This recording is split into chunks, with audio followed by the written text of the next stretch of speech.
आइए इस nuclear deal की बेसिक पहलू को जानने की कोशिश करते हैं कि हमारे ऊपर ये न्यूक्लियर डील या इसकी आवश्यकता हमें क्यों दर्शाई जा रही है और इसका मूल कारण क्या है। देखिए, हमारे देश में बिजली की बहुत कमी है। पूरे विश्व में एवरेज इलेक्ट्रिकल कंजम्पशन 313 वाट है, भारत की 90 वाट है। मतलब हम पूरे देश के, पूरे विश्व के लगभग एक चौथाई के आसपास हैं। चीन हमसे 4 गुना ज़्यादा है, 363 वाट पे। जर्मनी जैसा देश 861 वाट के ऊपर बिजली को कंज्यूम करता है, बिजली का इस्तेमाल करता है। पूरे विश्व में लगभग 140 करोड़ लोग ऐसे हैं जिनके पास बिजली की एक्सेस नहीं है, जिनके पास बिजली की लाइन नहीं है। उसमें से 30 करोड़ भारत में है। मतलब पूरे विश्व में जो लोग बिजली से डिप्राइव्ड हैं, जिन लोगों के पास बिजली नहीं है, उसका लगभग 28% हिस्सा भारत के अंदर है।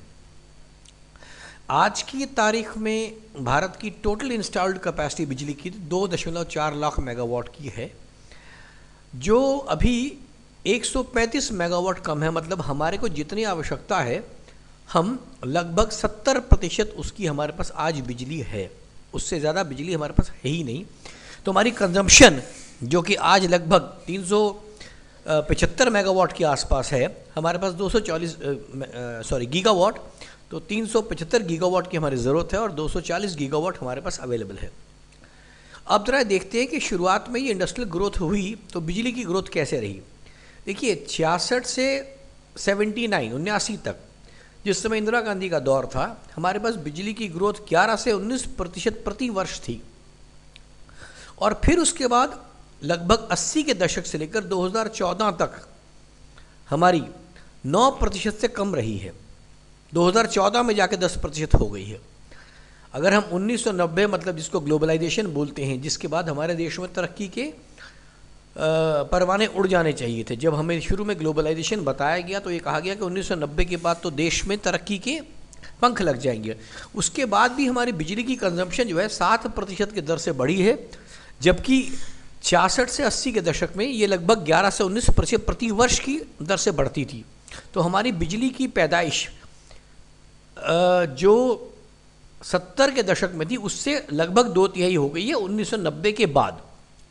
तो हमारे पास बिजली की बड़ी कमी है। अब हमको जानना समझना यह है कि ऐसी कारण क्या है। आज की तारीख में हमारी बिजली जो है वो लगभग 60% के आसपास कोयले से बनती है, 16.3% के आसपास हाइड्रो इलेक्ट्रिसिटी से बनती है, और 12.7 रिन्यूएबल एनर्जी है, जिसमें आप सोलर को ले लीजिए, बायोगैस को ले लीजिए, आप विंड मिल को ले लीजिए, नेचुरल गैस को ले लीजिए, 9.1% है, और न्यूक्लियर अभी भी 1.9%। माने पूरी बिजली का लगभग 2% अभी न्यूक्लियर है, जिसके बारे में हमें पूरी दीन दुनिया का हवा दिखाया जाता है। और तेल पर 0.5%, आधा प्रतिशत तेल पर है। इस पर गौर करने योग्य है कि भारत के अंदर जो कोयला है, जो हाइड्रो इलेक्ट्रिसिटी है और जो रिन्यूएबल एनर्जी है, इन पूरे को जोड़ दिया जाए तो 90% बिजली सिर्फ यहीं से आती है। न्यूक्लियर एनर्जी सिर्फ 2% है, जिसके लिए हमें कहा जाता है कि न्यूक्लियर के ऊपर बढ़ बढ़ के हमें काम करना चाहिए। अब हम अपने भारत की स्थिति को देखिए। हमारे भारत में जो रिन्यूएबल एनर्जी है वो सोलर पावर लगभग 1% है अवेलेबल 12.7 में से, विंड पावर 8.2% है, और छोटे मोटे हाइड्रो इलेक्ट्रिकल जो हैं ये 1.5% है। हमने 1997 में, मैंने आपको याद कराया, 1990 में ग्लोबलाइजेशन के बाद भी हमने अभी अपने पैरों पर कुल्हाड़ी मारनी शुरू रखी, और इसके लिए हम विदेशों पर निर्भर रहे। 1996-97 में पोखरण विस्फोट के बाद हमने रिन्यूएबल एनर्जी का काम शुरू किया, जिसमें 97 में शुरू किया गया, और आज हमारे पास उसमें 12.5% टोटल के अंदर से अभी भी 8.25% हम विंड से बिजली पैदा करते हैं, और सोलर से भी 1% बिजली पैदा करते हैं। हालत हमारी ये है कि जिस तरह हम चल रहे हैं, जो देश की पॉलिसीज़ हैं, उनके ऊपर सीधी सी बात है कि अभी 2014 में हमारे पास जितनी बिजली है उसमें 43.9% हमारी बाहर की इंपोर्ट पर निर्भर करती है। इंपोर्ट पर निर्भर का दूसरा अर्थ सिर्फ 43.9% ऑफ दी मनी मत समझिएगा। ये समझिएगा हमें जितना इंपोर्ट करना है उतना ही हमको डॉलर पैदा करना है। उसी के लिए हमको भारत का संसाधन सस्ते दाम में बाहर बेचने पड़ते हैं। कोई भी एक चीज़ यदि आप इंपोर्ट करते हैं, 10 रुपये की चीज़ इंपोर्ट करते हैं, तो समझिएगा आपको कम से कम 20 रुपये की चीज़ एक्सपोर्ट करनी पड़ती है, तो 10 रुपये का इंपोर्ट आपको 30 रुपये का पड़ता है। ये बात बड़े बड़े अर्थशास्त्री जब जानते हैं, राजनीतिक सरकारें भी जानती हैं, लेकिन इस पर बहस कम होती है। और जिस तरीके से हम आज बढ़ रहे हैं, ये उम्मीद की जा रही है कि 2030 में हम 54% बाहर के इंपोर्ट पर निर्भर हो जाएंगे।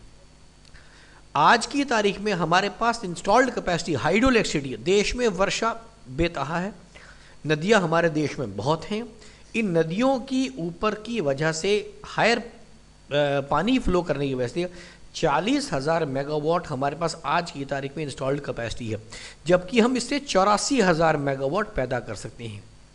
ये तो हमारे हाइड्रो इलेक्ट्रिसिटी की पोजीशन है।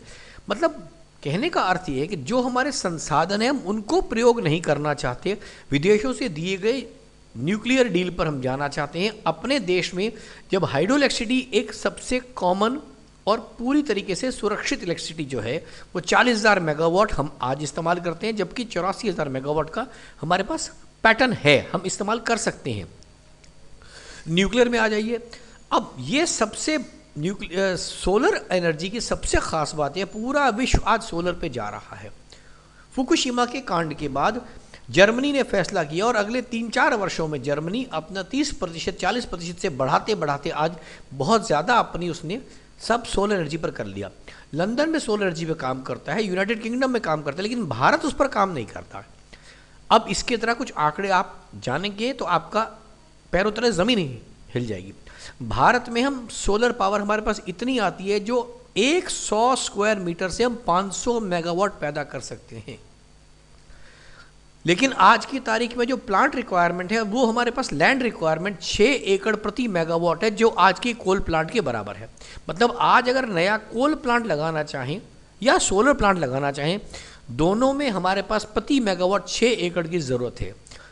अब इसको समझ लीजिए कि कोल प्लांट के लिए ज़िंदगी भर हमें कोयला चाहिए। हमारे देश के कोयले की हालत ख़राब है, क्वालिटी ख़राब है, हम बाहर से कोयला इंपोर्ट करते रहेंगे, जबकि इतने के ऊपर ही यदि आप सोलर पावर लगा देते तो ज़िंदगी भर आप अपने आप उसका काम कर सकते हैं बिना विदेशों पर निर्भर होते हुए। लेकिन शायद सरकारी नीतियां ऐसी हैं जो इस पर निर्भर होना हमें सिखाती हैं। ऐसा कहा जाता है कि 13 लाख मेगावाट हम अपने यदि सिर्फ 1% लैंड माने 32,000 स्क्वायर किलोमीटर को हम इस्तेमाल कर लें तो 13 लाख मेगावाट पैदा कर सकते हैं। और आज की हमारी आज जो पैदा हो रही है, आप फिर याद कीजिएगा, वो 2.5 लाख मेगावाट आज पैदा हो रही है। हमारी आज की रिक्वायरमेंट 3.25 लाख मेगावाट है। मतलब जितनी हमारी रिक्वायरमेंट है उससे 4 गुना बिजली अगर हम सिर्फ 1% अपनी लैंड को सोलर एनर्जी में तब्दील कर दें तो हमारे पास बिजली आ जाएगी। और एक बात और ध्यान दीजिएगा, कोयले से या कहीं से भी बिजली को पैदा करने की जो कीमत आज पड़ रही है वो 6 रुपये प्रति यूनिट पड़ रही है, प्रति किलोवाट पड़ती है, उतनी ही आज की तारीख में सोलर से पड़ने लग गई है। पहले सोलर ज़रूर महंगा था, लेकिन सरकार ने जब महंगा था तब कुछ सब्सिडी दी और आज वो सब्सिडियाँ सारी बंद कर दी गई हैं। आगे देखिएगा कि सोलर की स्थिति क्या है, सरकार ने कैसे अपनी नीतियों द्वारा इसको ख़राब किया। अब बता इसको समझिएगा, इससे इस स्लाइड से आपको एक बात स्पष्ट हो जाएगी, सरकार चाहती ही नहीं है हम सोलर में काम करें, सरकार चाहती ही नहीं हम विंड मिल में काम करें, सरकार चाहती नहीं हम बायोगैस में काम करें। हालांकि ये हमारे एनर्जी के नए डिपार्टमेंट्स हैं, लेकिन सरकारी नीतियां क्योंकि वो विदेशों से दबी हुई नीतियां हैं, ये इस पर काम करने पर हमें मजबूर नहीं करती, क्योंकि यदि हमने इस पर काम किया तो हम विदेशों के चंगुल से छूट जाएंगे। 2009 का आंकड़ा देखिए, 15 करोड़ प्रति मेगावाट का खर्चा होता था, इसमें सोलर पैनल और उसके बाकी चीज़ों का खर्चा था। तब भारत सरकार 18 रुपये प्रति यूनिट की सब्सिडी देती थी। सब्सिडी 2 प्रकार की होती है, एक सब्सिडी जब आप प्लांट लगाते हैं, लैंड लगाते हैं तो आपको पैसा दे दिया जाता है, या दूसरी सब्सिडी है जब आप बिजली बना देते हैं, सरकार आपसे महंगे दामों में बिजली खरीद लेती है। उस समय 18 रुपये प्रति यूनिट की बिजली सरकार सब्सिडी के रूप में आपको देती थी जब आप बिजली बनाते थे। लोग उसमें कूदे। 2011 में ये कीमत 11 करोड़ हो गई प्रति मेगावाट, तब सब्सिडी 12 रुपये सरकार ने कर दी। 2013 में ये 7 करोड़ का प्रति मेगावाट का खर्चा आ गया तो सब्सिडी 9 रुपये कर दी। अब देखिए प्लांट की कीमत कम होती गई, सब्सिडी 5 कम करते गए। 2015 में आज की स्थिति है कि 6 करोड़ रुपये प्रति मेगावाट का आज खर्चा है और भारत सरकार की सब्सिडी मात्र 5 रुपये है। हुआ ये कि 2009 से 2013-14 के बीच में बहुत से बड़े प्लेयर्स ने सोलर पर अपना काम किया और उसकी वजह से उनको, क्योंकि सब्सिडी में कहते थे मलाई मिल रही है, तो उन्होंने बिजली बनानी शुरू करी। लेकिन एक बात तब भी स्पष्ट थी कि सब्सिडी सरकार दे रही है और ये बात तय थी कि सोलर पैनल की धीरे धीरे कीमत कम होती जाएगी, और आज भी सोलर पैनल की कीमत कम होती गई है। तो सब्सिडी कम होने के बाद फिर भी लोग लगाते थे, कम से कम उनको अपना मुनाफा ही सही मिलता था, और भारत सरकार बिना इंपोर्ट के अपने देश में बिजली को पैदा करने का संसाधन इस्तेमाल कर सकती थी। लेकिन भारत सरकार ने सब्सिडी को देना धीरे धीरे कम किया ताकि लोग उसमें आने बंद हो गए। इसमें भी दो बातें आपको जानकारी हासिल करना ज़रूरी है कि तब फॉरेन प्लेयर्स इसमें नहीं आते थे क्योंकि उनके पास दूसरे रास्ते और बन गए थे। तीसरी चीज़, हमारे जितने सोलर पैनल्स हैं आज की तारीख में इसकी जितनी भी कीमत कम हुई है, उस कीमत कम होने के पीछे चाइना का बीच में प्ले आ गया कि चाइना के सोलर पैनल सस्ते आ गए।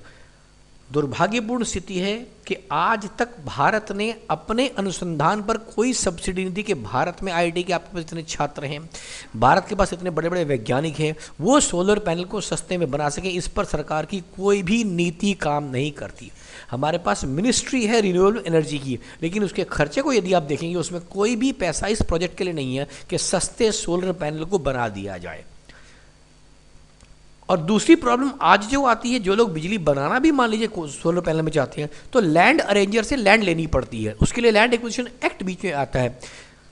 अगर दिल्ली में मेट्रो बननी है तो ज़मीन के किसी भी हिस्से को मेट्रो कॉरपोरेशन अधिग्रहण करके बना सकती है क्योंकि सुप्रीम कोर्ट उसको अधिकार देता है। लेकिन भारत सरकार को अगर बिजली बनाने के लिए बंजर ज़मीन भी लेनी पड़ती है तो भी लैंड एक्विजिशन एक्ट के अंदर जानी पड़ती है। भारत सरकार उस पर कोई आज तक नियम नहीं बना सकी। तो समझ लीजिए कि क्योंकि अगर एक बार हमारा विकल्प बहुत स्पष्ट है, बहुत साफ, बहुत सीधा विकल्प है, पूरी दुनिया के लोग सोलर पैनल पर जा रहे हैं, यदि हम भी सोलर पैनल पर जाते हैं तो हम जिंदगी भर विदेशियों के चंगुल से छूट जाएंगे। और इस बिजली में इतनी क्षमता है कि 25-25 साल तक विदाउट एनी कॉस्ट बिजली आप ले सकते हैं। आपके पास सिर्फ पैनल का खर्चा एक बार लगाने को है। सरकार एक बार इस पर पैसा लगा दे तो सारा काम जिंदगी भर के लिए हो जाएगा। और मैंने आपको बताया कि हमारे पास 13 लाख मेगावाट की बिजली का व्यवस्था इससे हो जाएगी। ये सारे आंकड़े आपको चाहिए तो मेरी इस शीट के नीचे लगे हुए हैं। और दूसरी बात, ये सारे जिन जिन लिंक से लिए गए हैं वो सारे लिंक आपके इस वीडियो के नीचे दिए गए हैं, इनसे आप देख सकते हैं। मेरा मानना सिर्फ इतना है, हमारे देश में देखिए एक बात स्पष्ट समझिए, साइंस यूनिवर्सल है, विज्ञान यूनिवर्सल है, लेकिन टेक्नोलॉजी लोकल होती है। हमारे पास जो चीज़ें अवेलेबल हैं हम उनसे सबसे बेहतर क्या काम कर सकते हैं। हमने पिछली स्लाइड्स में आपको बताया कि हमने थोरियम का इस्तेमाल कर दिया यूरेनियम को छोड़ के, अमेरिका को उसमें आग लग गई। आज हम अगर सोलर पैनल से या विंड पैनल से छोटी छोटी बिजलियां बना सकते हैं और कम से कम गांव के लेवल पर ही उन्हीं गांव में बिजली छोड़ दी, आपको मेन ग्रिड में डालने की ज़रूरत ही नहीं है। इसकी पूरी प्लानिंग होती है, आप छोटे छोटे गाँव में बिजली बना दीजिए, वहीं पर बैटरी लगा दीजिए, छोटे छोटे गांव कम से कम इलेक्ट्रीफाई हो जाएंगे, आपकी वो मेन ग्रिड से बिजली नहीं लेंगे। इतना भी यदि आप कर पाएँ तो बहुत बड़ी बात है। लेकिन भारत सरकार ऐसी नीतियों से कोसों दूर है क्योंकि हमें शायद आज दिमाग में एक बात बार बार डाल दी गई है कि न्यूक्लियर रिएक्टर बिना बिजली आपके बन नहीं पाएगी, आप कभी बिजली में सक्षम नहीं हो पाएंगे। यही कारण है आज हम बार बार न्यूक्लियर डील करने के बाद फिर पछताने में। और याद रखिएगा, इसके बाद हमारे पास जीवन में बार बार पछताना ही है और विदेशियों के हाथ जोड़ना ही होगा। धन्यवाद।